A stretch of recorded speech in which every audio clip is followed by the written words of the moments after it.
본문은 성전에 올라가는 순례자의 노래입니다. 멀고도 험한 거친 길을 가고 있지만 마음은 이미 성전에 가 있습니다. 성전에 계신 하나님을 바라보면서 나아가는 시입니다. 시인은 지금 성전을 향해서 가고 있는 그 길에 온갖 멸시와 모욕을 받고 있습니다. 그러나 시인은 자신을 멸시하는 자들과 맞서 싸우지 않습니다. 오히려 하나님 앞으로 나아가서 하나님께서 그 모든 멸시와 모욕으로부터 자신을 구해 주시도록 하나님의 자비와 긍휼을 구하고 있습니다. 오늘 이 시를 통해서 하나님의 은혜를 받되 넘치게 받아 누리는 진정한 신앙인의 자세가 어때야 하는지 하는 것을 배울 수가 있습니다. 첫째로 눈을 들어 하늘에 계신 주님을 바라보아야 한다는 것입니다. 1절을 다시 한번 읽어보겠습니다. 시작. 하늘에 계시는 주여 내가 눈을 들어 주께 향하나이다. 시편 기자가 여기서 하나님을 어떻게 부르고 있습니까? 하늘에 계시는 주여 이렇게 부릅니다. 하늘에 계시는 주여. 하나님은 하늘에 계시는 주님이십니다. 여기서 계시는 이라고 번역된 원어 하요시비라는 말인데 야샤브의 분사형입니다. 야샤브 하고 있는 상태라는 뜻인데 야샤브를 원어 사전에 찾아보면 좌정하다, 거하다, 살다 그런 뜻이 있습니다. 그러니까 이 1절 말씀은 시편 11편 4절하고 연결해서 읽어보면 가장 정확한 개념이 나타나는데요. 시편 11편 4절에 보면 여호와께서는 그의 성전에 계시고 여호와의 보좌는 하늘에 있으며 그의 눈이 인생을 통촉하시고 그의 안목이 그들을 감찰하시도다. 그렇게 되어 있습니다. 아멘. 아멘. 여호와의 보좌는 하늘에 있다고 노래하고 있습니다. 보좌가 뭐 하는 곳이죠? 왕이 앉아서 통치하는 곳이죠. 저 보좌는 통치를 의미하는 왕권을 나타내고 있습니다. 그러므로 하늘에 보좌를 두고 좌정하시는 여호와 하나님께서 그 보좌에서 모든 우주 만물을 통치하시는 온 우주의 왕이심을 나타내고 있는 것이죠. 할렐루야. 자, 그 보좌가 언제부터 있었을까요? 시편 93편 2절에 보니까 주의 보좌는 예로부터 견고히 섰으며 주는 영원부터 계셨나이다 그랬어요. 아멘. 아멘. 하나님의 보좌는 언제부터 있었어요? 예로부터 영원전부터 견고히 서 있고 하나님은 영원부터 영원까지 통치하시는 왕이시다 하는 것입니다. 아멘. 할렐루야. 아멘. 그래서 하늘에 계시는 주여 내가 눈을 들어 주를 향하나이다. 이 말씀은 진정한 신앙 고백과 신앙인의 자세를 잘 보여주고 있는 것입니다. 아멘. 할렐루야. 우리 하나님 여호와 주님은 하늘에 계신 분이십니다. 아멘. 우리 예수님도 주기도문에서 하나님을 뭐라고 호칭하셨죠? 하늘에 계신 우리 아버지여 이렇게 부르고 있죠. 하나님은 하늘에 계셔서 우리 눈에 보이는 이 물질 세계뿐만 아니라 눈에 보이지 않는 영적인 세계를 다스리시는 왕이십니다. 아멘. 할렐루야. 아멘. 그리고 하늘에 계시는 그 하나님 우리의 아버지가 되신다 하는 것입니다. 아멘. 아멘. 하나님이 계신 그곳이 바로 하늘입니다. 그러므로 믿음이 뭐냐? 믿음이란 하나님의 존재를 먼저 생각하고 그분이 계신 곳을 바라보는 그것이 믿음입니다. 이 온 우주 어디에나 계신 그 하나님의 무소부지하심을 생각하고 그분이 계신 곳을 바라보는 것이 믿음입니다. 아멘. 반대로 땅은 우리가 살고 있는 제한된 곳이죠. 그러나 여기 하늘은 물리적인 우주 공간만을 의미하는 것이 아니라 시간과 물질과 공간을 초월하여 실제하는 하늘나라, 하나님의 나라, 곧 천국을 의미하고 있습니다. 아멘. 하나님이 이 땅이 없어져도 하늘에 계십니다. 그러므로 하늘은 우리가 발을 딛고 살아가고 있는 이 땅과는 구별되는 높은 것을 말하고 통합적인 관찰을 하는 것입니다. 우리가 높은 산 꼭대기에 올라가서 내려다보면 세상 전체를 한눈에 바라볼 수 있죠. 숲을 보려면 멀리서 바라봐야 합니다. 우리가 근심 걱정이 너무 많은 것은 이렇게 통합적 관점을 갖고 있지 못하기 때문에 그렇습니다. 우리 인생은 부분이 아닌 전체를 바라볼 수 있어야 됩니다. 우리 인생의 큰 그림을 볼 수 있어야 됩니다. 우리가 성경을 볼 때도 성경의 빅 픽처를 볼 수 있어야 됩니다. 우리가 살아가고 있는 지금 이 시간은 지나가는 전체의 한 점에 불과하지 않습니다. 근데 우리는 한 부분이나 너무 작은 것에만 집착하다가 정신을 차리지 못할 때가 많아요. 아이고 큰일 났다. 아이고 다 끝났다. 망했다. 그러면서 좌절하고 절망합니다. 하지만 영혼의 관점에서 바라볼 때, 거시적인 관점으로 바라볼 때 전혀 문제가 되지 않는다는 것을 깨닫게 됩니다. 좋아도 나빠도 결국은 하늘나라에 가는 것입니다. 아멘. 할렐루야. 아멘. 영원의 관점이 필요합니다. 영혼의 관점. 영원 속에서 현재의 시간을 보는 것입니다. 하늘에서 땅을 보는 것입니다. 그래서 깊은 신앙으로 살고 성령의 감동을 받으면 깊은 것도 통달할 수 있는 것이죠. 아멘. 세상의 운명과 나의 운명을 멀리서 바라볼 수 있는 것입니다. 나는 지금 현재 내 운명의 한 부분만을 바라보고 있지만 하나님은 나의 운명 전체를 바라보고 계십니다. 그러므로 참된 신앙이 뭐냐? 내가 눈을 뜨러 주님을 향하고 주님만을 바라보는 것이 참된 신앙인 것입니다. 아멘.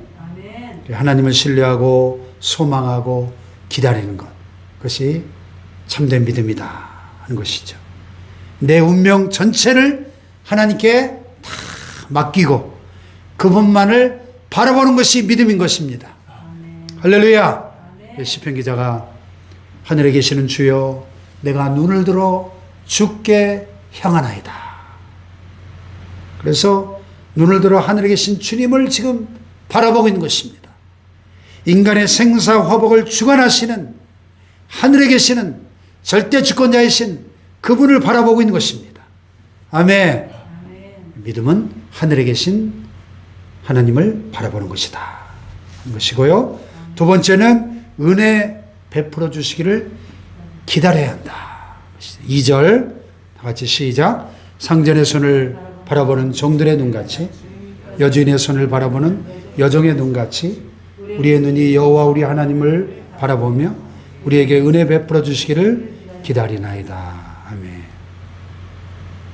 고대 사회에서 종이라고 하는 존재는 오직 상전의 은혜로만 사는 존재였습니다. 종의 살고 죽는 그 생사 여탈권이 상전의 손에 달려 있었던 것이 이 고대 근동 지역의 관습이었습니다.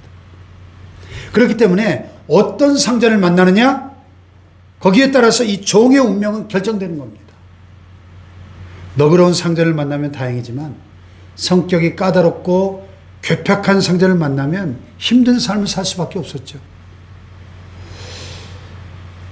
종이 상전을 선택하는 게 아니고 상전이 종을 선택하는 거니까. 내가 마음에 안 든다고 상전을 바꿀 수 없는 것이기 때문에 어쨌든 종은 상전의 마음에 들도록 상전의 그 비위를 맞춰가면서 선처를 구할 수밖에 없었던 것이죠. 그런 만큼 상전에 대한 종의 기대는 간절할 수밖에 없었던 것입니다.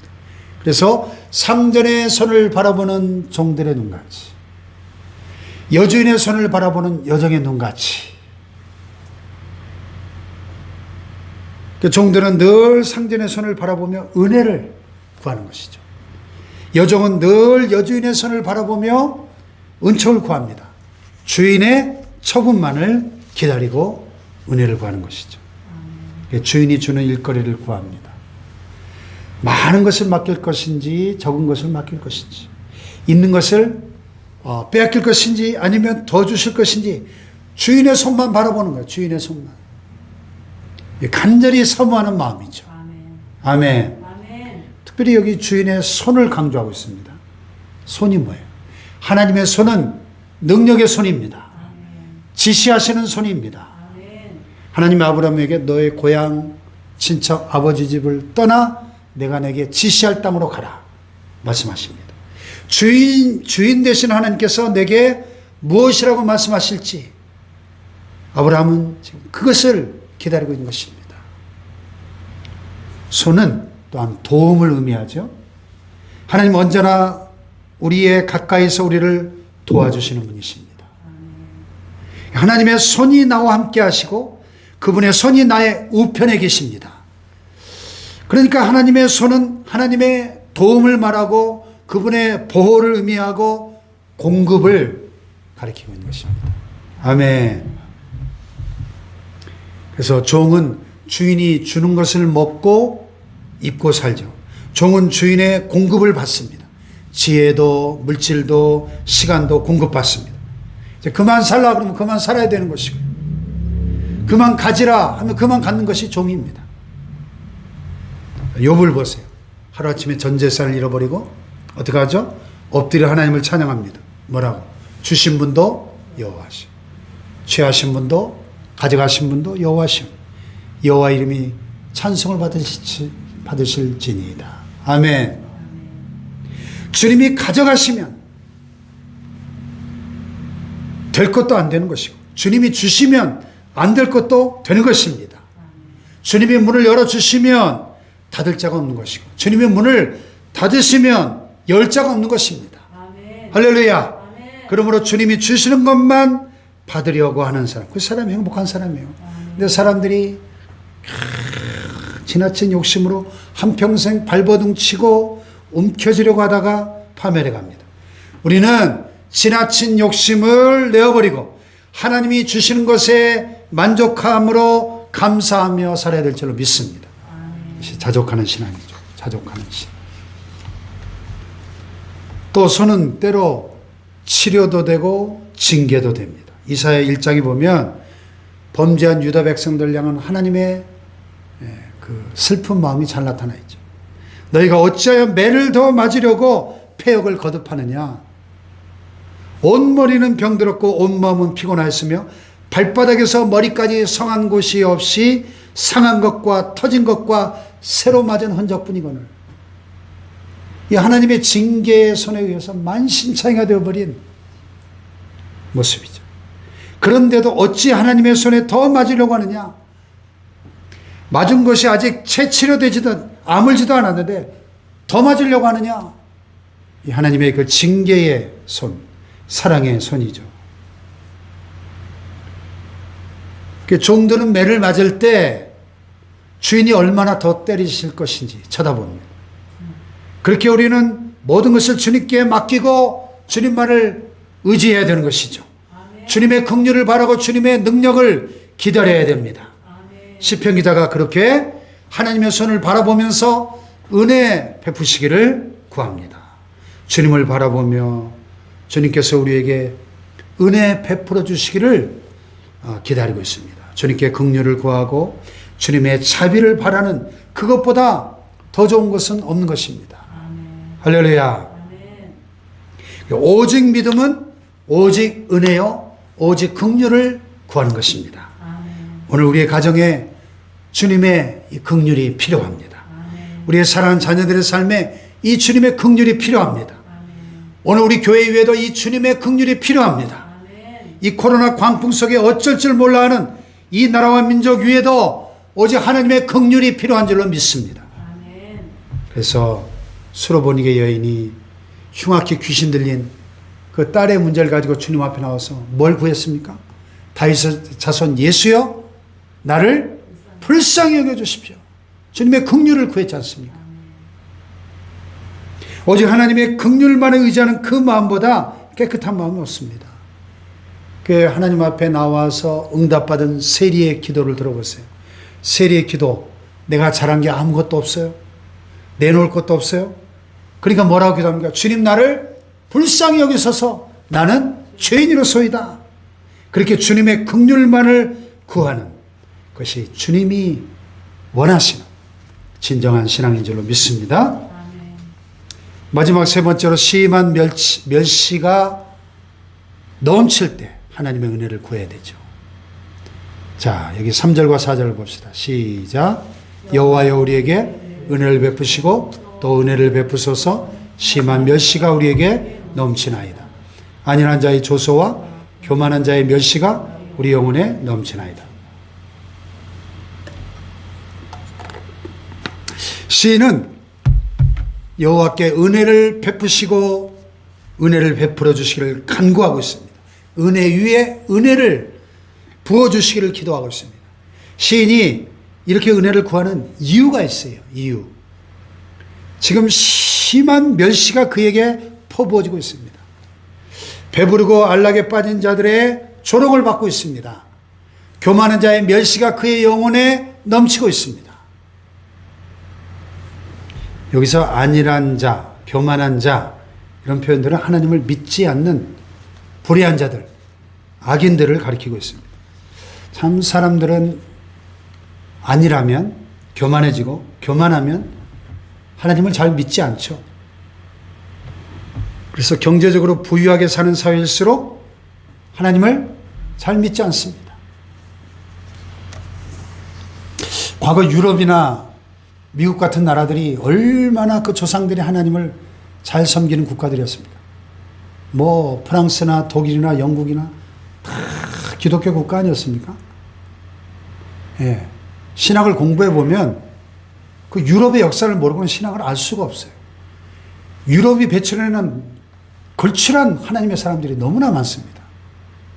근데 오늘날 유럽을 보십시오. 미국도 마찬가지. 등 따스고 배불러지고 경제적으로 부유해지니까 얼마나 지금 타락한 사회가 되었습니다. 완전 유럽 같은 경우는 그냥 이슬람 국가가 되고 이슬람 국가.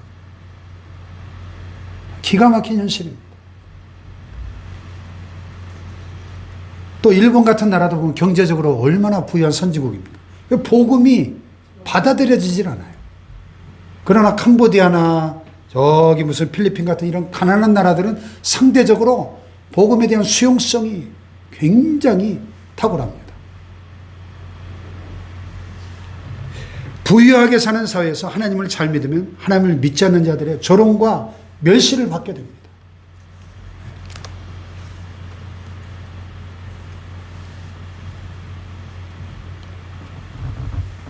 자, 우리 예수님도 십자가에 죽으시기까지 하나님의 뜻에 순종하셨기 때문에 사람들의 조롱과 멸시를 받으셨습니다. 우리가 조롱과 멸시를 받을 때 예수님처럼 사람들과 싸우지 말아야 됩니다. 조롱과 멸시할 때 오히려 우리는 하나님께 나아가 기도해야 됩니다. 예수님처럼 아버지요, 저들의 죄를 용서하시옵소서. 자기들이 하는 것을 알지 못합니다. 하나님께 나아가서 자비와 긍휼을 구해야 할 줄로 믿습니다. 하나님의 자비와 긍휼이 임하면 어떠한 조롱과 멸시도 극복할 수 있습니다. 하나님께서 십자가에 달리신 예수님께 긍휼을 베풀어 주신 것처럼 오늘 우리에게도 긍휼을 베풀어 주실 것입니다. 아멘. 어떤 개가 산에 올랐다가 덫에 걸렸습니다. 다리가 부러져서 수술했습니다.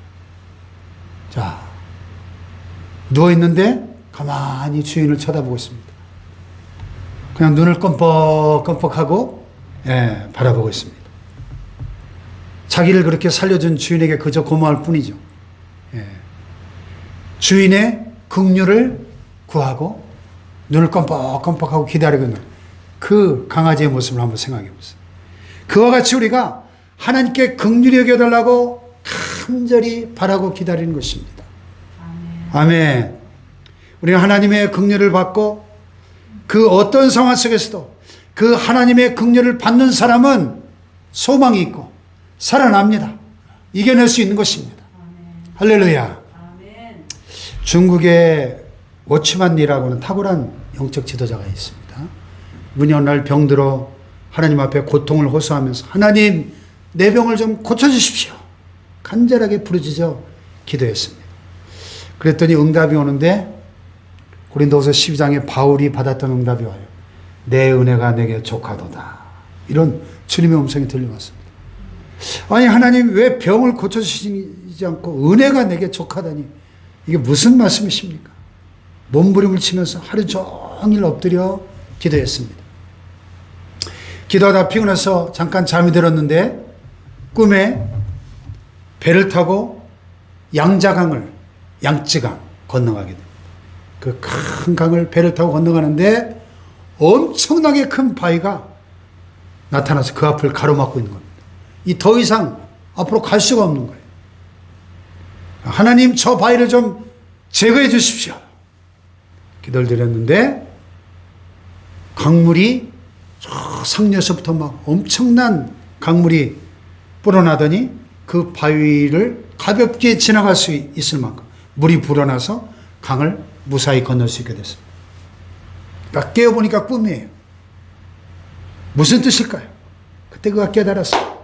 그 후부터는 자신에게 있는 이 육체의 가시, 병을 제거해달라고 기도한 것이 아니라 그 가시를 넘어갈 수 있을 만큼 넘치는 하나님의 은혜를 구했다는 것입니다. 아멘. 할렐루야. 아멘. 그렇습니다.